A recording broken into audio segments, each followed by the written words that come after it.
Хайцгаана уу. Эбэхэ соёлын подкастад тавтай морил. Өнөөдөр хайр бол зөвхөн мэдрэмж биш, үйлдэлийн системчлэл гэсэн сэдвээр ярилцъя. Эбэхэ соёл бол Монгол гэр бүлийн харилцааны мэдлэгийн систем. Хайрыг яаж илэрхийлэх, хүүхдээ хэрхэн өсгөж хүмүүжүүлэх, гэр бүлийн мөчлөгүүд, эдгээр мөчлөгүүдэд асуудал бэрхшээлийг хэрхэн даван туулах, маргааныг яаж шийдэх, насан туршдаа хайртай хостойгоо хэрхэн хамтдаа байх. Энэ бүгдийг эбэхэ соёлоос олж авна. Хайрлна гэж хэлэхэд яг юу хийж байгааг мэдхүү. Монгол эбэхэ нар 1000 жилийн өмнө энэ талаар шинжлэх ухааны хариулт өгчээсэн байна. Өөрөөр хэлбэл хайрыг эбэхэ нар ийхүү тодорхойлжээ. Хайр бол халамж. Халамжлна гэдэг аль биеийн тухай хамхыг хэлдэг. Хайр бол ариглал. Хайр бол сурлага. Хайр бол хичээл зүтгэл шаардсан харилцаа. Харилцааны бэрхшээлийг давхад дууштай байх. Хайр бол уучлал. Хайрлсан хүнээ өршөөх төвчээр. Хайр бол итгэл, өгсөн амлалтаа хадгалах. Хайр бол найдвар, бэрхшээлтэй үед цаг таньцдаг. Хайр бол дэмжлэг, ханийхаа мөрөөдлийг тэтгэх. Хайр бол сахилгавт, гэр бүлийн дэв журам хадгалах.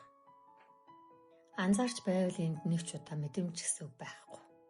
Бүгд үйлдэлийн хэлбэртэй байгааз та магадгүй энэ бол эртний зүйл, одоогийн цагт хамааралгүй гэж бодож магадгүй. Тэгвэл маш олон судалгаагаар энэ тодорхойлолтод нийцэх судалгаанууд гарсан байна. За хамгийн сүүлийн 2023 оны PubMed-ийн 33 судалгааны нэгтгэлээр эцэг эх хүүхэдтэй биеийн хүрэлцэл үзүүлэх үед хоёр талын окситоцин дааврын түвшин зэрэг нэмэгддэг хайрын биохимийн үндэс нь шүрүүлцэх буюу биеийн үйлдэлээ гэсэн байна. Тэгвэл Харвардын Грант стадийн судалгаагаар насан туршийн аз жаргалыг тодорхойлдог хамгийн чухал хүчин зүйл бол харилцааны чанар. Мөнгө биш, нэр хүндиш гэж байна. За тэгвэл эбэхэ соёл яагаад яг одоо бидэнд хэрэгтэй юм бэ? Гэвэл эбэхэ соёл 20 дугаар зуунд тасарсан. Хэдэн үеийн мэдлэг дамжаагүй орхигдсон. Одоо бид хайрлахыг хүсдэгч яаж хайрлахаа мэддэггүй. Бидний эргэн тойронд энэ жишээ маш олон байна. Араас дээш жил хамтдаа амьдсан хүүхдүүдтэй гаднаас нь харахад бүх зүйл сайн гэвч салчихсан. Яагаад гэсэн асуултанд тэд бид бие ойлгохоо байсан гэдэг. Хайр байсан. Гэхдээ яаж ойлголцох вэ гэдгийг мэдэхгүй болсон байна. Мэдлэг байсан бол тэр бас өөр байдлаар ярилцах боломжтой байсан. Гэр бүлийн Монгол уламжлалт мэдлэг тасарсан учраас. Эбэхэ өгүүлэмжид Монгол гэр бүлийн тухай нэг тоо байдаг. Хүмүүн 30 жил анхны осоороо хяналах нь 10,000-ын нэг нь л дотоод зөнгөөрөө хүрдэгэ гэж. Бусд нь тэгвэл мэдлэг хэрэгтэй байх нь. Энэ подкаст эбэхэ соёлын агуулга бүгд тэр мэдлэгийг буцааж хүргэхийн тулд хийгдэж байгаа. Таны гэр бүлд, таны хүүхдэд, таны хайртай хосод.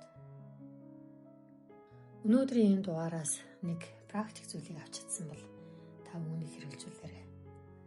Өнөө орой ханаасаа эсвэл хүүхдээс нэг зүйл асуу. Өнөөдөр ямар байв гэж биш. Өнөөдөр чамд тохиолдсон хамгийн сайхан юу вэ гэж асуу. Хариултад нь заавал санал зөвлөгөө өгөх гэдэг хэрэггүй. Зөвхөн сонс. Зөвхөн сонсгол хангалттай. Халамж энэ бол хайрын анхны тодорхойлолт. Цагаа өгөх, сонсох.